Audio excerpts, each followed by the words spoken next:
So students, we start with the next topic of the same chapter, that is circulatory system. The topic is the heartbeat. So what is heartbeat? The rhythmic contraction and relaxation of the auricles and ventricles is called the heartbeat.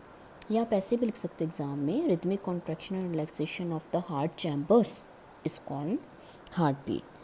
So it contains two main phases, that is the systole and diastole. अब देखो rhythmic contraction और relaxation बोला है ना, तो इसमें दो phase आएंगे, सिस्टोल और diastole.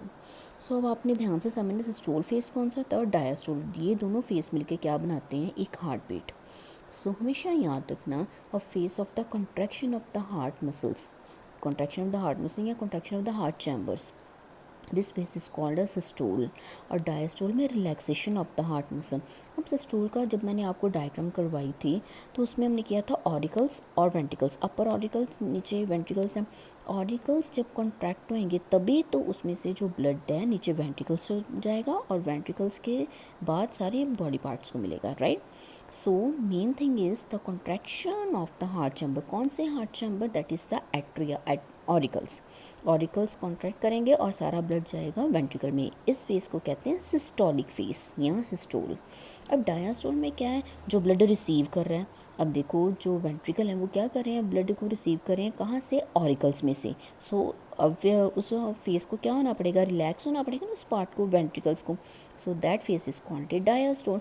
Dia D I, di दो बार, डाई मीन्स टू टाइम्स, तो उसको हम कहते हैं relaxation phase. So single phase है तो contraction of heart, right. So next is the heart sound. Contraction of the atrial chamber and then the ventricle chamber are two main systole, the two phases of the systole, that is lub dub. जब हम कहते हैं ना sound produce होती है, that is धक धक, वो धक धक नहीं है, द साउंड इज लब dub, lub dub. In love phase what happen, the ventricle contracts. नीचे जो हमने वेंट्रिकल्स बनाए ना, ऊपर ऑरिकल्स नीचे वेंट्रिकल्स, नीचे वाले जो वेंट्रिकल्स हैं वो क्या हो जाएंगे, कॉन्ट्रैक्ट हो जाएंगे. और कस्पिड वॉल्व जो हैं, जो हमने वॉल्व किए थे prevent the backflow of the blood, वो क्या हो जाएंगे, क्लोज हो जाएंगे. तब कौन से साउंड प्रोड्यूस होएगी, लब. डब कब प्रोड्यूस होनी है, the pulmonary and the aortic wall close. जब जब मैंने पल्मनरी आर्टरी करवाई थी ना, वहाँ पर आपको मैंने करवाए थे वॉल, वो जो वॉल क्लोज हो जाए और अयोटा के पास जो वॉल्व है दैट इज़ अयोटिक वॉल, वो दोनों क्लोज हो जाएं, उस फेस को हम कहते हैं dub phase. So sound produces dub, lub dub, lub dub. So you know it's very well that the normal heart beat that detect by the doctor by the stethoscope instrument, right. So आपने उस instrument का name याद रखना है, that is use by the doctor, that is a stethoscope. आपने उसको spelling अच्छी तरह से याद रखनी है, STETHOSCOPE, stethoscope. Next is the cardiac cycle, that is very very important.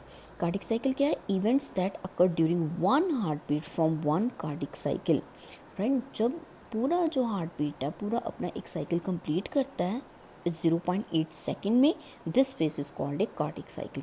इसमें अगेन आएगा वही सिस्टोल, आर्टरियल सिस्टोल और वेंट्रिकुलर सिस्टोल, ठीक है. अब देखो ये इंटरेस्टिंग चीज़ जो है आपकी बुक में नहीं है, आपने याद है कि जब एट्रियल सिस्टोल होगा तो दूसरी साइड पे क्या आएगा, वेंट्रिकुलर डायस्टोल, इसका ऑपोजिट. आप अपने बुक में भी लिख लो, that is the ventricular diastole. जब एक फेस ये होगा तो ऑपोजिट उसका ये होगा. अब वेंट्रिकुलर सिस्टोल है तो एट्रियल क्या होएगा, एट्रियल डायस्टोल, ठीक है. सो एट्रियल सिस्टोल का मतलब क्या है, contraction of the both auricle to pump blood into the ventricle. जब ऑरिकल्स में से वेंट्रिकल में ब्लड जाता है एक सेकेंड में, उसको कहते हैं एट्रियल सिस्टोल, राइट. सो वेंट्रिकुलर सिस्टोल क्या है, वेंट्रिकुलर सिस्टोल का मतलब क्या था, कॉन्ट्रैक्शन. अब वेंट्रिकल कह रहे हो क्या हो रही हैं, कॉन्ट्रैक्ट हो रहे हैं. क्यों कॉन्ट्रैक्ट हो रहे हैं, क्योंकि उसने ब्लड के कहाँ देना, सारे बॉडी के पार्ट्स को, राइट. तो इसलिए हम कहते हैं उसको वेंट्रिकुलर सिस्टोल. सो ये कितने सेकंड में होगा, 0.3 सेकंड में. इसने कंप्लीट होना 0.1 सेकंड में और इसने होना 0.3 सेकंड में, right. So relaxation of both auricles and ventricles for 0.4 second, this is called the general pause. So this is all about the cardiac cycle, that is also very very important. Next is the pulse rate. Pulse rate क्या है, the rhythmic contraction of the heart can be felt in the arteries. अब आप देखो आपके बाजू में जब wrist में जब फिंगर्स लगाकर आप टच करके देखो तो उस वहाँ पे क्या होते हैं, आर्टरीज को जर्क लगता है, तो उसको हम कहते हैं वो क्या चल रही हैं, पल्स चल रही हैं। Right, clear. सो डेफिनेशन क्या है, the rhythmic contraction of the heart can be felt, कहाँ महसूस करते हैं हम, आर्टरीज में उसके जर्क्स को, रेगुलर जर्क्स को, that is called a pulse. So point clear students.